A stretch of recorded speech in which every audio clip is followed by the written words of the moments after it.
કૃષ્ણ.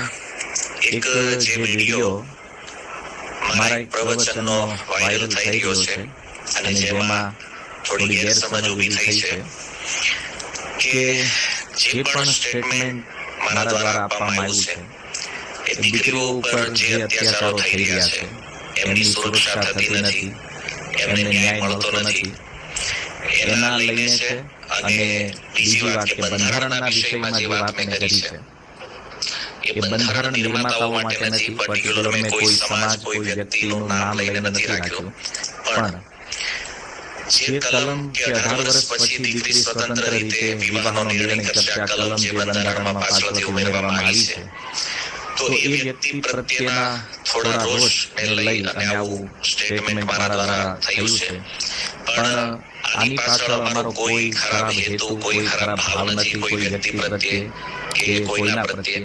છતાં કોઈની પણ લાગણી દુભાણી છે અને આમાં કોઈને એવું લાગે છે કે આ બરાબર નથી, તો હૃદયથી આપ સર્વની ક્ષમા યાચના છે. હરે કૃષ્ણ. તો તમને બધાને શું લાગે આ નાલાયકે માફી માંગી?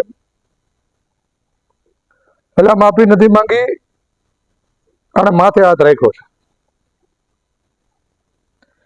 પેલા એને એવો બફાટ કર્યો કે તમારી દીકરીઓ મોટી થઈ અને બીજે વિવાહ કરી લે અને તમે કાંઈ ન કરી શકો, અને આ સંવિધાને વ્યભિચાર આપ્યો છે. એને એવું કીધું કે આ સંવિધાન નિર્માતાઓ કેટલા મૂર્ખ હશે, ત્યારની સરકાર કેવી મૂર્ખ છે. અને હવે એ નાલાયકના પેટનો એમ કહે છે કે મેં એવું નથી કીધું, મેં તો માત્ર એવું કીધું કે આ દીકરીઓની સુરક્ષા નથી થતી, બરાબર. અને આજે 18-20 વર્ષની દીકરી થયા પછી બીજે વિવાહ કરી લે તો એમાં મા બાપની સહમતિ નથી હોતી. આવી જે કલમ પાછળથી ઉમેરવામાં આવી, તેને પૂછો તારા બાપ જોવા ગયો તો ત્યાં કઈ કલમ ક્યાંથી પાછળથી ઉમેરવામાં આવી?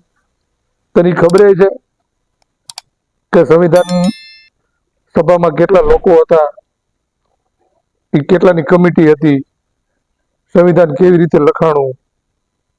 નીચના પેટના તારે ખાલી નીકળો બફાટ જ કરવો છે.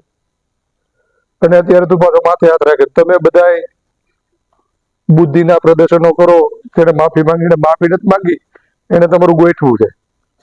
એટલે આ નાલાયકની માફી આપવાની થતી નથી, આની માટે કાયદેસર થાય અને કરીશું, બરાબર.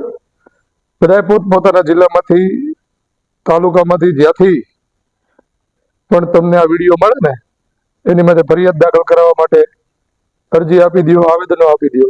બાકી એને મૂકવાનો નથી થતો, કેમ કે આવા ટીલાળા છે ને રોજ કંઈક નવો બફાટ કરી અને પછી છાની મનીના એક ખૂણામાં ઉભા રહીને મોબાઈલ સામો રાખીને માફી માંગી લે.